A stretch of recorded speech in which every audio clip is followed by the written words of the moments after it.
kung merong andilim, siguro dahil Objection, pikit. Your Honor. I'm sorry, but I've been giving leeway to opposing counsel, but I think she's been coloring, the contents of the documents more than what is shown Your in the Honor, I'm document just reading. It itself. says here, and No, Your counsel can Honor. it says andilim. I think you It's the know my way it point, Your sounds, Your Honor. Honor. It's like patiting. That's the way it's spelled. And the next one, maybe you will object again. It's Alejandro A. Pikit. I was gonna say, kanya siguro madali. May pikit ang mata. Pikit. Exactly, Your Honor, our point, Your Honor.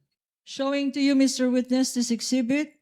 It is an acknowledgement receipt in the name of Mary Grace Piatos for the amount of 70,000 pesos. Please peruse this document and tell us if this is among the acknowledgement receipts that you said you received and evaluated based on the submissions of the Office of the Vice President.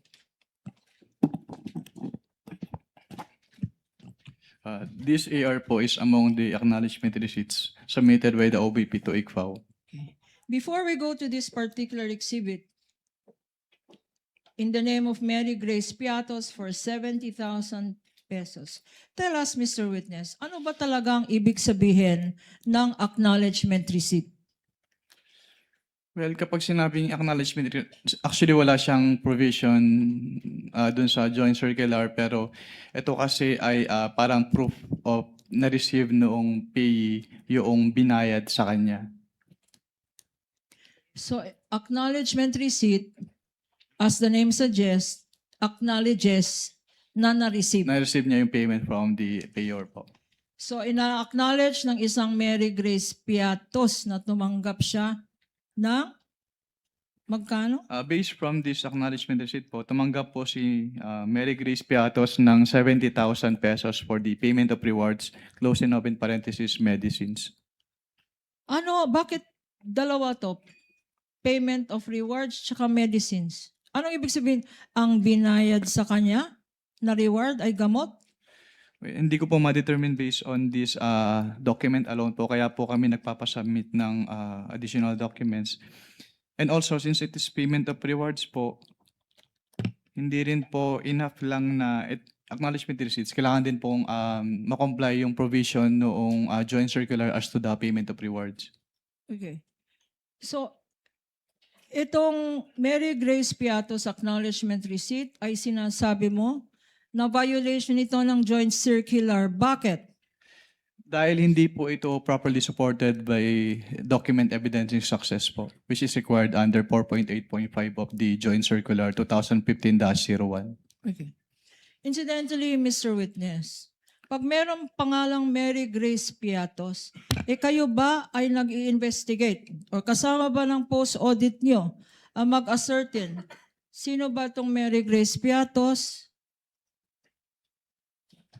Since what we do po is compliance audit, so ang naging basehan lang po namin ng audit ay kung ano yung nakalagay or piniprescribe ng Joint Circular 2015-01. Pero dun sa Joint Circular naman po kasi, hindi naman nakalagay doon na kailangan tingnan namin yung recipient ng payment. Okay. I will show you another document. Mark for the prosecution, Attorney Peña, P-1-8-619. Another Piatos, name Rene Piatos. Pakibasa. The amount is 100. Counsel is Renan Piatos. Renan Piatos. Renan Piatos. Ang amount 110,000 pesos. At ang date ay 12/27/2023. Being flashed on the screen for better appreciation of the Honorable Impeachment Court. What observation can you make or have you made as regards this acknowledgement receipt? Based on this acknowledgement receipt po, binayad po siya noong December 27, 2023, which is 1 year po after nung supposedly coverage nung kanilang cash advance for confidential fund. Kailan ba binigay ulit itong cash advance? December 27, 2023 po, based on this document. Pero what actually is the correct date, if you know? I cannot determine po the correct date based on this document, pero dapat po kasi ipasok siya doon sa coverage ng kanilang cash advance based on the document submitted to ICPAO. So, hindi ito pasok. Yes, ma'am. Based on this document, yung period of payment, yung date of payment po ay hindi pasok doon sa coverage ng kanilang cash advance. Anong tawag doon? Yung hindi pasok? Discrepancy? Hindi po siya discrepancy. Hindi lang talaga siya pasok. Parang the payment was made outside the coverage noong With the cash permission advance. of council, December 21 to December 31, 2022, yung covered period ng disbursement Yes. ng confidential fund, Mr. Wamil, right? Yes, Your Honor. So when you say hindi pasok dun sa period na yon, ng Yes December po, Your 21 to 31, 2022. Yes po, Your Honor. Dahil 2023 nakalagay na taon, supposedly. Tama? Yes po, Your Honor. Okay. You may proceed, counsel. 12 months na hindi pasok. 2023. Exhibit P-1-8-4113 413 in the name of Nova Santos for the amount of 85,000 pesos. Anong observation mo dito sa acknowledgement receipt na ito, if any? Since it is payment of rewards po, enclosing of in parentheses, various goods, dapat ay supported po ito ng document of success as prescribed under item 4.8.5 of the Joint Circular 2015-01. Ano bang kinoconsider ng COA ICFAO na document of success? Actually, wala kang specific na document as prescribed under the Joint Circular. Pero kapag may sinabit po kasi sa amin, chine-check namin if the requirement of the Joint Circular is met. So tinitingnan po namin yung relationship between the successful information gathering or surveillance activities vis-a-vis yung information given by the informer.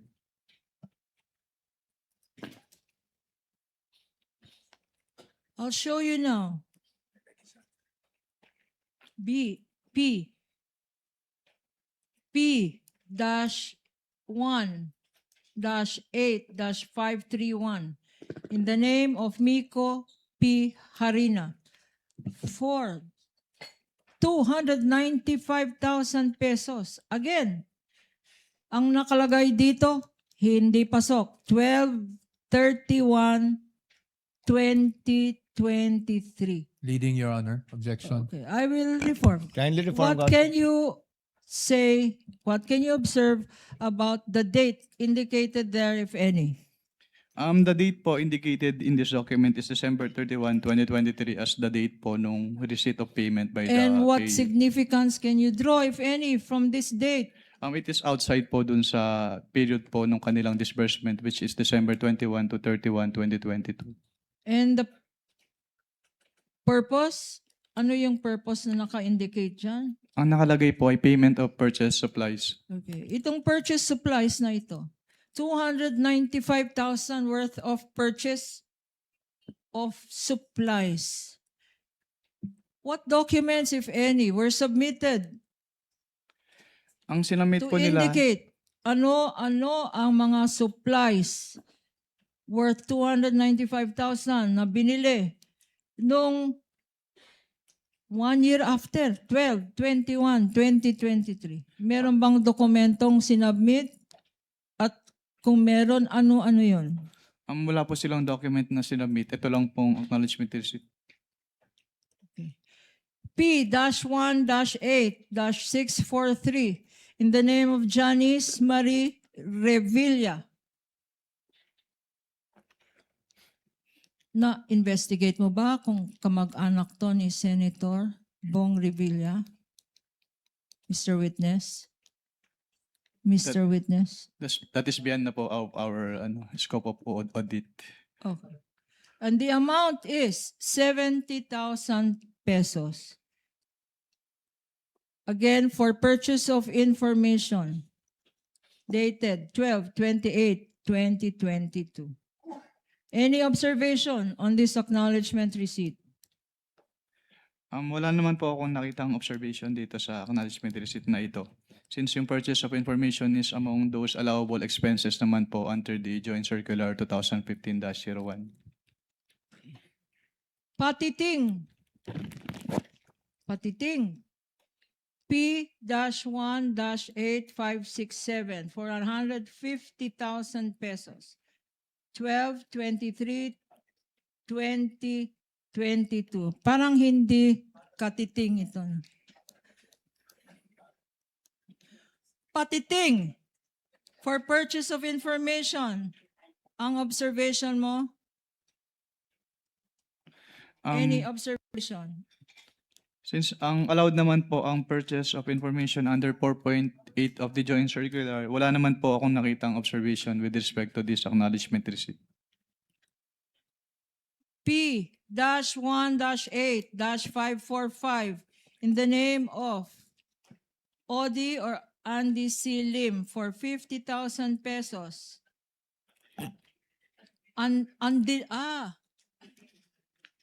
Andilim.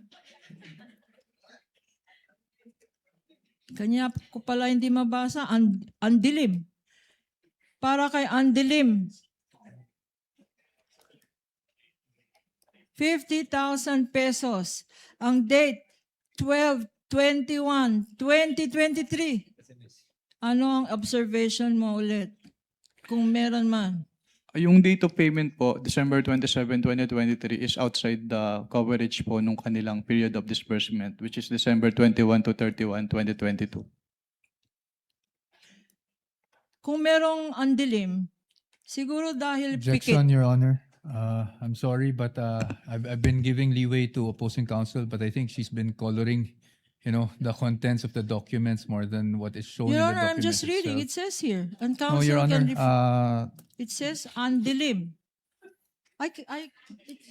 I think you It's know the my way it point, Your sounds, Your Honor. Honor. It's like patiting. That's the way it's spelled. And the next one, maybe you will object again. It's Alejandro A. Pikit. I was gonna say, kanya siguro madali. May pikit ang mata. Pikit. Exactly, Your Honor, our point, Your Honor. Pikit. Counsel for the panel of prosecutors. I think you know what the counsel for the respondent is talking about. Yes. Kindly Yun. proceed accordingly. Okay, Alejandro A. Pikit, P-18-544 for 90,000 pesos. And the date here, again, is 12/21/2023. Purchase of information. Any observation, Mr. Witness? Yung date of payment po na December 21, 2023 based on this document is outside po doon sa kanilang period of disbursement. Okay. P-1-8-556 being shown to you and flashed on the screen is for Fiona Byong for 80,000 pesos, 12/22/2022, also for payment of information. Any comment, Mr. Witness? Wala naman po akong particular observation on this AR kasi yung purchase of information is allowed naman po under 4.8 of the Joint Circular. And the last two, also for payment of information, P-1-8-654 for Cisfronio Balsac for 70,000 pesos. And P-1-8-615 for Gabriel S. Bisaya for 70,000 pesos. 12/27/2022. Any observations, Mr. Witness?